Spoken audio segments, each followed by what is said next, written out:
ഇനി അങ്ങനെ ഒരു അവസരം കിട്ടിക്കഴിഞ്ഞാൽ നിങ്ങൾ ഈ രണ്ടുപേരിൽ ആർക്കായിരിക്കും ഏറ്റവും കൂടുതൽ ഇങ്ങനെയുള്ള കണ്ടന്റുകൾ കൊടുത്ത് സന്തോഷിപ്പിക്കുക? ഇപ്പൊ തൽക്കാലം ഇപ്പൊ ഇതുവരെ എനിക്ക് അങ്ങനെ ചിന്തയില്ലായിരുന്നു, ഇങ്ങോട്ടുണ്ട്. എന്നെ കൊണ്ട് ഇത്രയൊക്കെ പറ്റുള്ളൂ.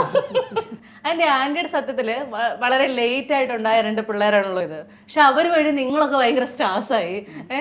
ആ സമയത്ത് 40 വയസ്സ് കഴിയുമ്പോ ഒക്കെ കുട്ടി എന്നൊക്കെ പറയുന്നു, അത് പ്രത്യേകിച്ച് ട്വിൻസ് എന്നൊക്കെ പറയുമ്പോ ആൾക്കാർക്കൊക്കെ ഒരു അയ്യോ ഇതൊക്കെ വേണോ എന്നുള്ളൊരു ചോദ്യമൊക്കെ ആന്റി ആ കാലത്ത് ഒത്തിരി നേരിട്ടിരുന്നോ?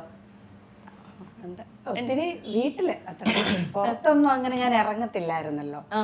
വണ്ടിക്ക് പോവും വരും എന്നുള്ളതേ ഉള്ളൂ, അല്ല പുറത്തൊന്നും ആരും അങ്ങനെ ഒന്നും പറഞ്ഞിട്ടൊന്നുമില്ല. ഇല്ല, വീട്ടിൽ എന്തായിരുന്നു ഇത് കേട്ടപ്പോഴത്തേക്ക് പെട്ടെന്നുള്ളൊരു റിയാക്ഷൻ? പണ്ടത്തെ അമ്മച്ചിമാരൊക്കെ ഇങ്ങനല്ലേ, അപ്പൊ നീന ഇങ്ങനെ ആയോ എന്നുള്ള ഒരു ചോദ്യം അത്രേ ഉള്ളൂ.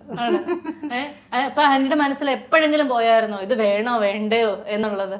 അറിയത്തില്ല, ഇടയ്ക്ക് അന്നേരം സന്തോഷമായിരുന്നു. സന്തോഷമായിരുന്നു. പക്ഷെ ഞാൻ അന്നേരം ജിജാന്റെ ഷൂട്ടിലായിരുന്നല്ലോ, ജിജ ഒരു സിനിമ എടുക്കുന്ന സമയമായിരുന്നു. അന്നേരം ഞാൻ ഇങ്ങനെ വിളിച്ചു പറഞ്ഞു, ജിജാ എനിക്കിങ്ങനെ എന്ന് പറഞ്ഞു. അപ്പൊ എന്നോട് ഒരു ഡോക്ടറെ അടുക്ക കൊണ്ട് കാണിച്ച എന്നാന്ന് വെച്ചാ ഡോക്ടർ പറയുന്ന പോലെ എന്നാന്ന് വെച്ചാ ചെയ്യുന്നൊക്കെ പറഞ്ഞു. അത് കഴിഞ്ഞ് പിന്നെ അവിടെ ചെന്ന് ആദ്യം ഒരു ഡോക്ടറെ അടുക്ക ചെന്നപ്പം ഡോക്ടർ ഇച്ചിരി വഴക്ക് പറഞ്ഞു. 40 വയസ്സ് കഴിഞ്ഞല്ലോ എന്നൊക്കെയുള്ള. 2 പിള്ളേർ ഇന്നായിരുന്നെങ്കിൽ അതൊക്കെ സിമ്പിൾ ആയേനെ.